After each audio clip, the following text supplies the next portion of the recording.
Hello students, welcome back to the chemistry class. In this video we are going to start chapter number 2, acids, bases and salts. And we will discuss about acids, their examples, types of acids and their chemical properties and the indicators. Students, you know that all the chemical compounds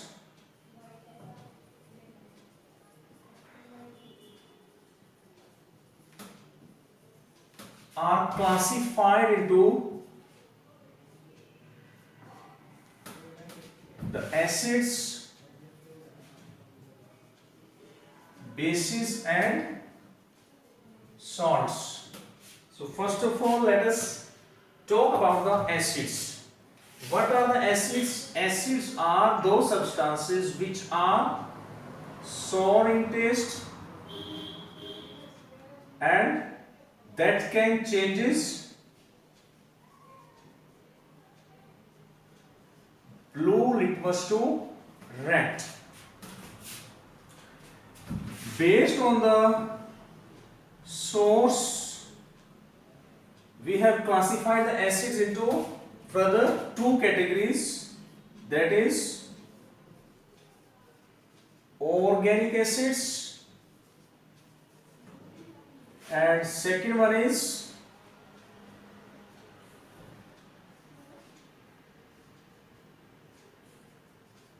inorganic acids. First of all, let us talk about the organic acids. What are the organic acids? These are those acids that are prepared from the organic substances, like they are prepared from the plants or animals. You can take the examples like that is apple. We have malic acid. In lemon we have citric acid. In guava we have ascorbic acid. In red ant and that is honeybees we have formic acid. In tamarind we have tartaric acid, etc. So let us talk about the inorganic acids. What are the inorganic acids? These are those acids that are prepared from minerals. And that is why they are also known as the mineral acids. We can take the examples like sulfuric acid, that is H2SO4, hydrochloric acid, that is HCl, nitric acid, that is HNO3,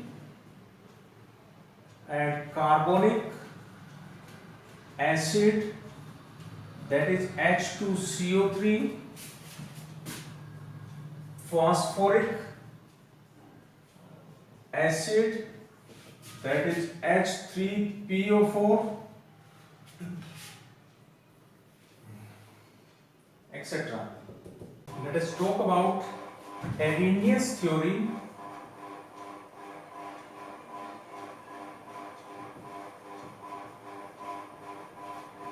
Of acids.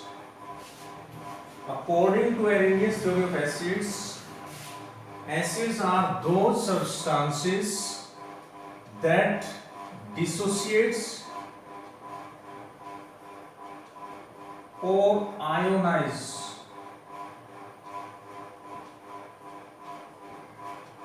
to form H plus ions when dissolved in water. Let us take the example of when we dissolve the hydrochloric acid in water, then what will happen? It will give H plus ions that are the cation in aqueous form, and chloride ion, anion in aqueous form. You can take one more example, CH3COOH when dissolved in water, it will also give H plus ions, and CH3COO a negative anion.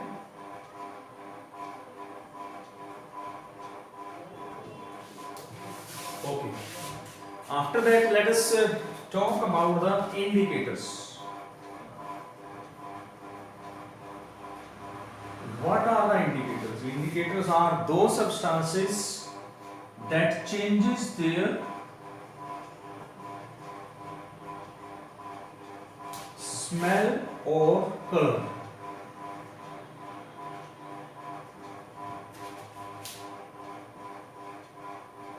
You can say smell, odor.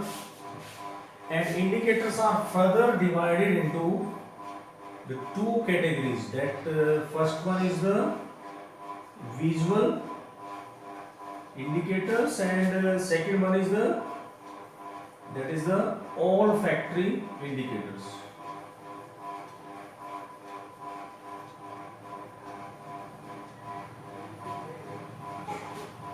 First of all, let us talk about the visual indicators. These are those indicators that changes their colors when treated with acids or bases. You can take the examples like methyl orange,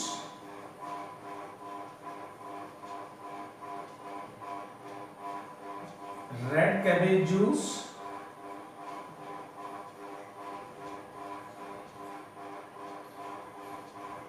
etc. And what are the olfactory indicators? These are those indicators that changes their odor when treated with acids or bases. In olfactory indicators, you can take the examples of the smell of onion peels or onion, and the smell of the odor of the vanilla or vanilla essence, and the clove oil essence. We will discuss olfactory indicators later on. Visual indicators.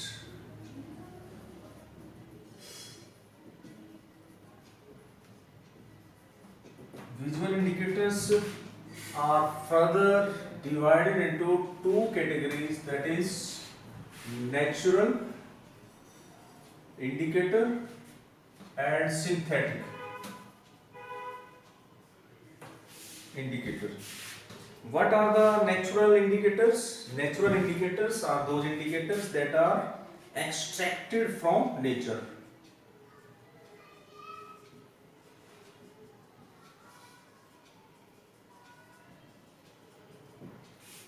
We can take the example like litmus solution. And when we treat the litmus solution with the acids or the bases, it changes its color. For example, when red litmus is treated with acid, then there is no change. But when blue litmus is treated with the acid, it gives a red color. In the same way, when a red litmus is treated with base, it gives blue color, and there will be no change when blue litmus is treated with the base. No change. We can take another example like red cabbage juice, it is also a natural indicator, visual indicator.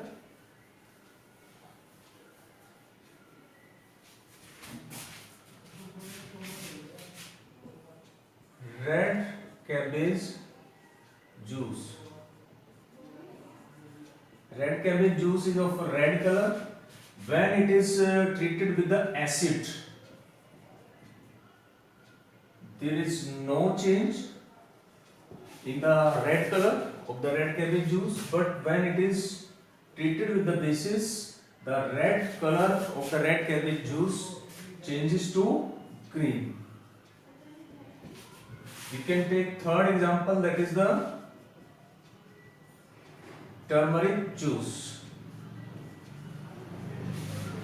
Turmeric juice is of a yellow color, but when we treat it with the acid, there is no change in the yellow color, but when we treat it with the base, what will happen? We will get a reddish brown color. Okay. Let us talk about the synthetic indicators. What are the synthetic indicators? Synthetic indicators are those indicators, those visual indicators that are prepared in the labs by using the chemicals. Let us discuss about it, its examples.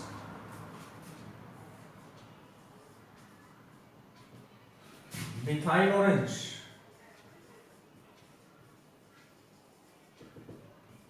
Methyl orange is a synthetic visual indicator that is prepared in the labs by using the chemicals. And what is the color of the methyl orange? That is orange. Methyl orange gives a red color when treated with the acid, and it gives a yellow color when treated with the bases. Let us take one more example, that is the phenolphthalein.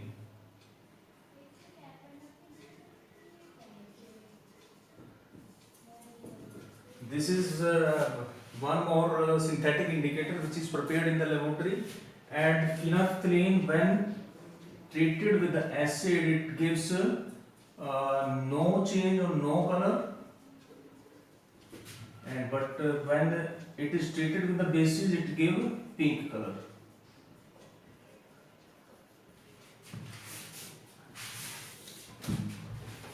Let us talk about the olfactory indicators. What are the olfactory indicators? Olfactory indicators are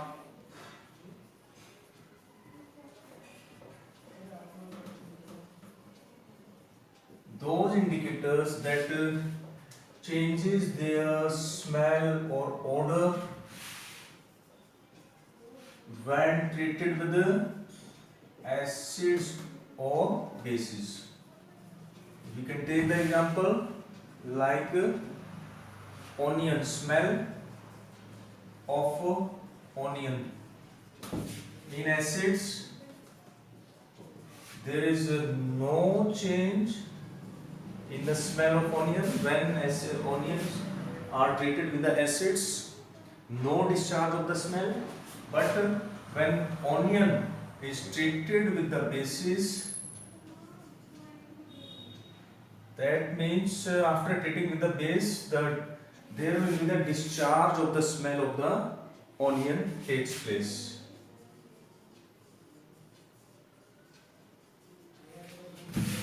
You can take some more example, that is vanilla essence.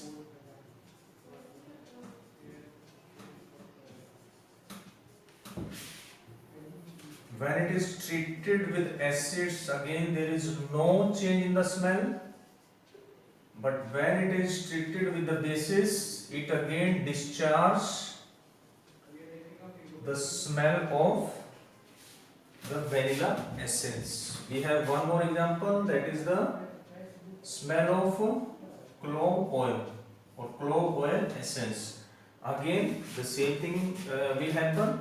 When the clove oil are treated with the acids, there is no change in the smell of the clove oil, but when it is treated with the bases, it discharges the smell of the clove oil. Chemical properties of acids. Let us talk about the chemical properties of acids. First chemical property is a reaction of the acids with the metals. When acids react with metals, it gives out metal salt and hydrogen gas. You can take the example like when zinc metal is react with dilute sulfuric acid H2SO4, then we will get ZnSO4, zinc sulfate, aqueous and hydrogen gas. We did this activity in video number 1 of chapter 1. So you must watch that video. And how can we say that the hydrogen gas will be evolved during this reaction? I perform this complete activity along with the testing of the hydrogen gas there. Okay, you must watch the video number 1 of chapter 1, that is chemical reactions and equations. So when hydrogen gas is formed in the test tube, when we take a burning splinter near the mouth of the test tube, it burns with a poke sound. But all the metals do not give out hydrogen gas when treated with the nitric acid, that is HNO3. What is the reason behind it? Why the metals do not form the hydrogen gas with the acid nitric acid, that is HNO3? The reason behind it is that nitric acid is a strong oxidizing agent. And what are the oxidizing agents? Oxidizing agents are those chemicals that provide the oxygen to another compound. So here what will happen? Here HNO3 will provide the oxygen. It provides the oxygen to hydrogen gas and convert it into water, and itself get reduced to the oxides of nitrogen, that is N2O, NO and NO2. That is the main reason and very important point. Let us move on to the next property of the acids. Acids also react with the oxides of metals.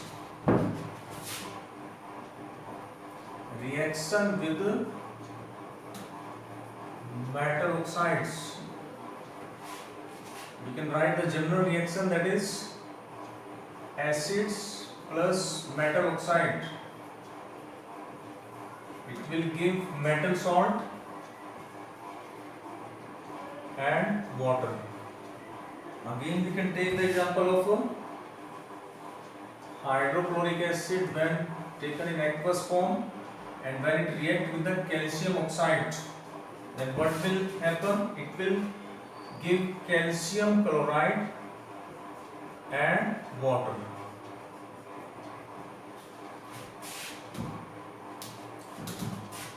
The third property is reaction with metal carbonates and metal hydrogen carbonates.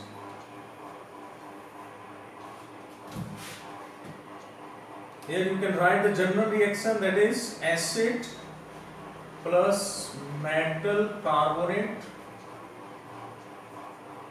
or metal hydrogen carbonate. It will give metal salt plus water plus carbon dioxide. Let us take example. When sodium carbonate Na2CO3, that is the soda ash, when treated with the hydrochloric acid, that is HCl in aqueous form, then what will happen? We will get NaCl, sodium chloride, plus water plus carbon dioxide.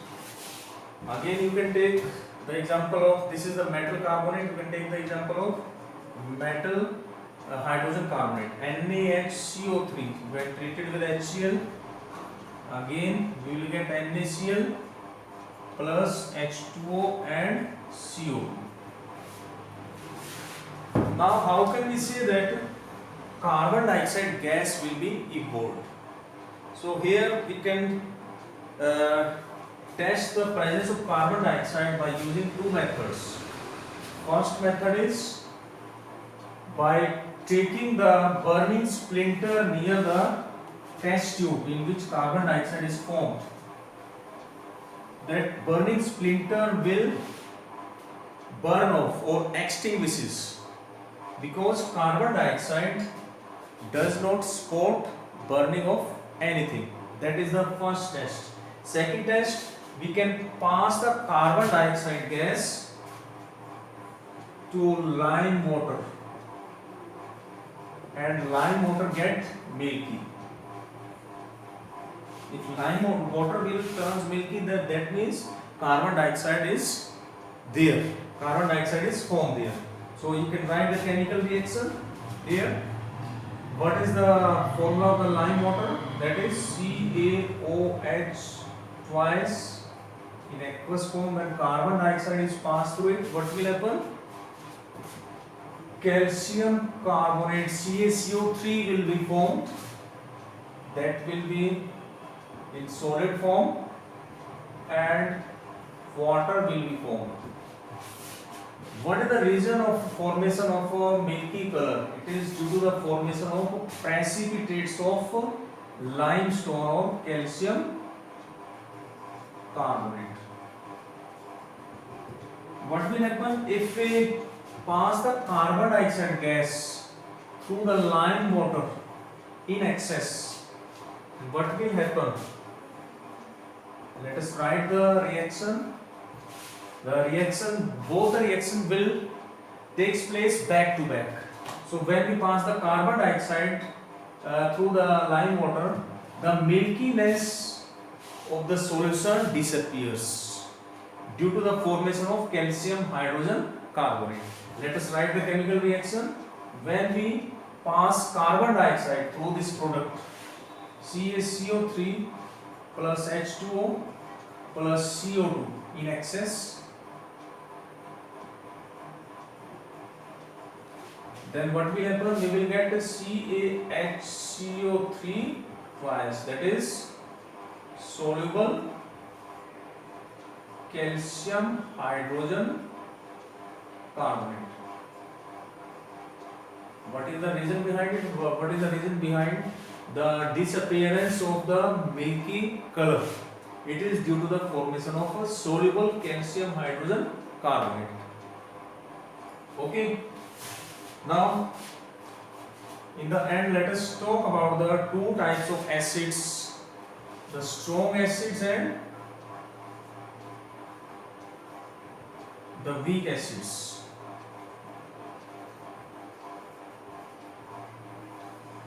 What are the strong acids? Strong acids are those acids which, when dissolved in water, they dissociate into ions in large extent. When dissolved in water, they produces the ions in large extent, and we can take the examples like sulfuric acid hydrochloric acid, nitric acid, etc. And what are the weak acids? Weak acids are those acids which, when dissolved in water, they dissociate into ions in a less extent.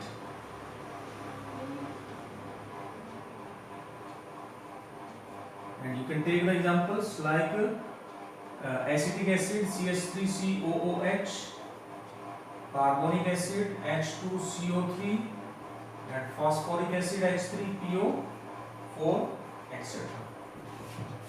I hope you like the video. Thank you and have a nice day.